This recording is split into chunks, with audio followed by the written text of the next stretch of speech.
Describe something that surprised you and made you happy. They'll want you to say what it was, who did it, how you found out, what you did, and explain why it surprised and made you happy. Quite a bit to cover, but that's the challenge, to be able to organize your thoughts and express yourself clearly within that time limit. Absolutely. So let's hear how a Band-Aid speaker responds to this. Okay, here's the response. I'd like to talk about a surprise birthday party that my friends organized for me last year. It was truly one of the happiest moments of my life. My birthday fell on a weekend, and I thought it would be just another ordinary day. However, in the evening, my friends invited me over to one of their houses. When I arrived, I was completely shocked to see the house beautifully decorated with balloons and fairy lights. As soon as I walked in, all my friends shouted, "Happy birthday!" At that moment, I realized they had planned the whole surprise for me. They even baked a cake and bought some thoughtful gifts. We spent the night playing games, eating delicious food, and creating unforgettable memories together. This experience was so special because I wasn't expecting anything grand, and the fact that my friends went the extra mile to make me feel loved and appreciated made me extremely happy. Oh, birthday party. Always a nice surprise. Okay, so the speaker there described the surprise, who was involved, their feelings, good structure, right? Right. Clear and easy to follow. Now comes the challenging part. Part 3. That's where the examiner asks more abstract questions related to the Part 2 topic. So it tests your ability to go beyond just describing something and to think more critically. Exactly. Let's hear the Part 3 questions and the Band-Aid answers. All right, first question. The examiner asks, what do people usually spend money on? And the Band-Aid test taker answers. People mostly spend money on essential needs like food, clothing, and housing, since these are necessary for everyday life. For example, they buy groceries to prepare meals or pay rent to have a comfortable place to live. In addition, many people also spend money on entertainment, such as dining out, going to the movies, or traveling to relax and enjoy themselves. Makes sense. Covering the basics like food and shelter, and then the extras like entertainment. Pretty straightforward. Yeah. Okay, next question. Do men and women have different attitudes and feelings about shopping? What do you think? Probably. Let's see what the Band-Aid test taker says. They say yes. In many cases, men and women approach shopping differently. Men usually shop with a specific goal in mind. They know what they need, buy it quickly, and leave. For instance, a man looking for a new pair of shoes will enter a store, pick a pair, and purchase it within minutes. Women, on the other hand, often enjoy browsing different options and comparing products before making a decision. Many women see shopping as a fun or social activity rather than just a necessity. Interesting. So they highlight the differences, men being more focused and women enjoying the process more. Classic stereotypes. Well observed. All right, next question. Is it good for people to be unhappy? Why? Now, that's a thought-provoking one. What do you think? I mean, no one wants to be unhappy, but maybe there are times when it can be useful. Let's hear the response. While constant unhappiness is not healthy, occasional unhappiness can actually be beneficial. It helps people reflect on their lives and identify areas that need improvement. For example, if someone feels unhappy with their job, it might motivate them to look for a better opportunity or learn new skills. However, prolonged unhappiness can lead to stress and negatively affect relationships. So a bit of unhappiness can be a wake-up call. Exactly, a chance to reassess and make changes. But too much can be detrimental. Good balance in that answer. Okay, moving on. How can people be happy? That's a big question, but an important one. Here's the Band-Aid answer. People can find happiness in different ways, such as spending time with loved ones, engaging in hobbies they enjoy, or achieving personal goals. For instance, spending an evening with family or successfully completing an important project at work can bring a great sense of satisfaction. Additionally, practicing gratitude and maintaining a positive mindset can also contribute to overall happiness. Solid advice. Focusing on relationships, finding activities that bring joy, and cultivating a positive mindset. All good things. Next question. Do you think happiness has any effect on people? How? I mean, it must have some effect, right? Let's see what the test taker says. Yes, happiness has a significant impact on people's lives. It improves mental and physical health by reducing stress and increasing overall well-being. Mm. Happy individuals are generally more productive and motivated in their daily tasks. Additionally, happiness helps people build strong relationships, as they tend to be more positive and approachable, making social interactions more enjoyable. So happiness has ripple effects, impacting not just our own well-being, but also our relationships and how we perform. Right, a positive feedback loop. All right, last question for this Band 8 speaker. How do people express happiness in your culture? Let's see what they say. In my culture, people express happiness in various ways, such as smiling, laughing, and celebrating with family and friends. During special occasions like weddings, festivals, or birthdays, people often throw parties, share sweets, or exchange gifts to express their joy. Additionally, it's common for people to congratulate or hug each other as a sign of happiness and appreciation. So a mix of universal expressions like smiling and some cultural specifics. Right, it's interesting to see how different cultures celebrate and express happiness. Okay, so that was a good overview of what a Band 8 response sounds like. Now let's shift gears and hear how a Band 9 speaker tackles the same Part 2 question. Remember, it's the same prompt. Describe something that surprised you and made you happy. Pay attention to the language used, the structure, and the overall feel. All right, here we go. One of the most memorable surprises that brought me immense happiness was when I was awarded a scholarship for my university studies. It happened 2 years ago during my final year of high school. Since the competition was incredibly tough, I had little hope of getting selected. One afternoon, while checking my emails, I saw a message from the university congratulating me on being chosen for the scholarship program. I was in complete disbelief at first, but once the reality sank in, I felt overjoyed. The first thing I did was inform my parents, who were equally thrilled. Later that day, I called my best friend to share the news, and in the evening, my family took me out for a celebratory dinner. This surprise was so meaningful because not only was it unexpected, but it also relieved a huge financial burden from my family. More importantly, it gave me a boost of confidence in my abilities and encouraged me to work even harder in my academic journey. Wow, already I could feel a difference. Right. The language is more sophisticated, there's a greater sense of detail, and the emotions are conveyed more deeply.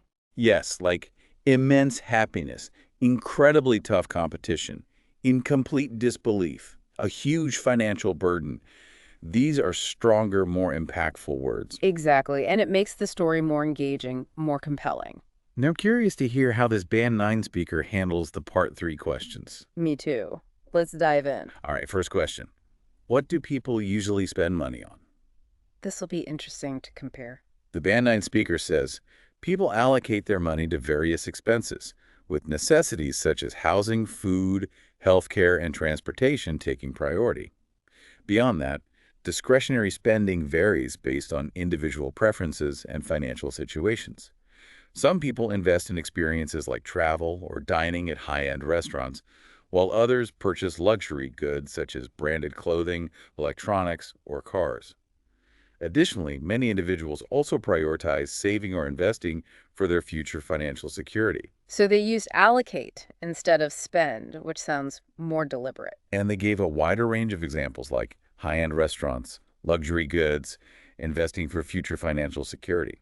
It definitely shows a more nuanced understanding of financial priorities. Okay, next question. Do men and women have different attitudes and feelings about shopping?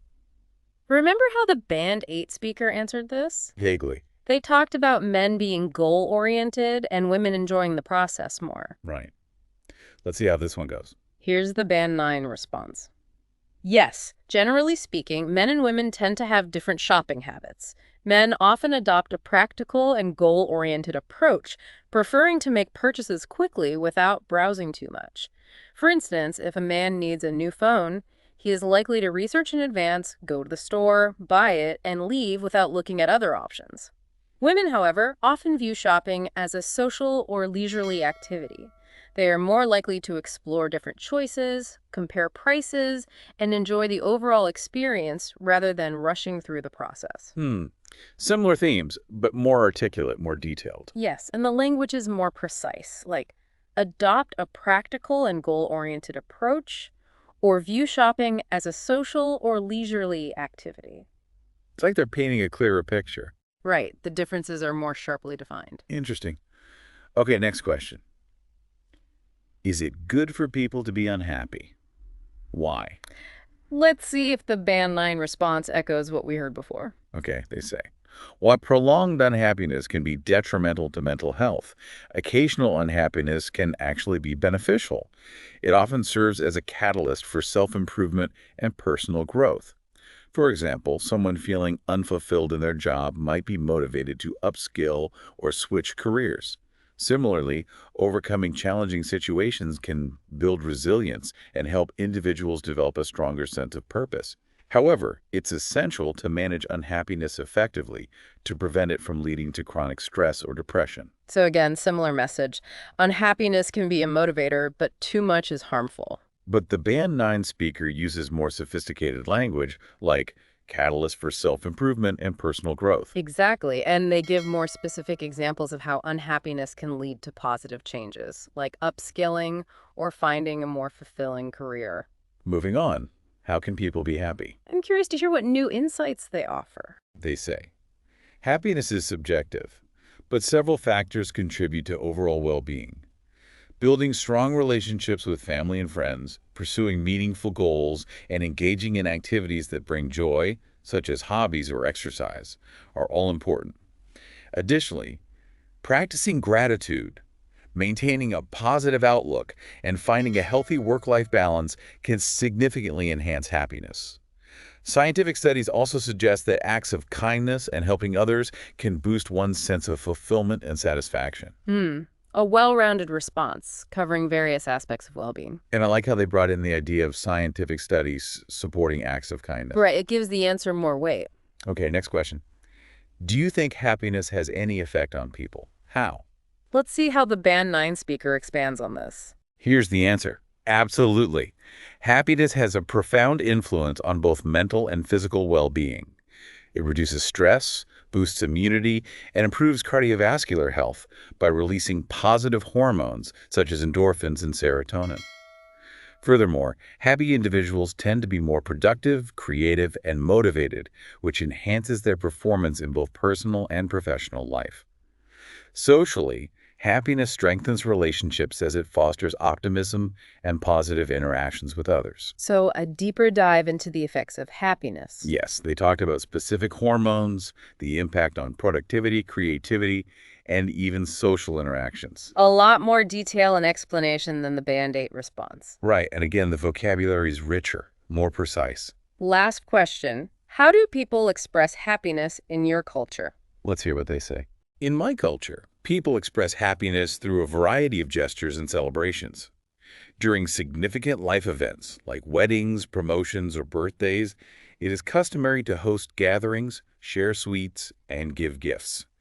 People also show happiness through affectionate gestures such as hugging, smiling, and congratulating each other.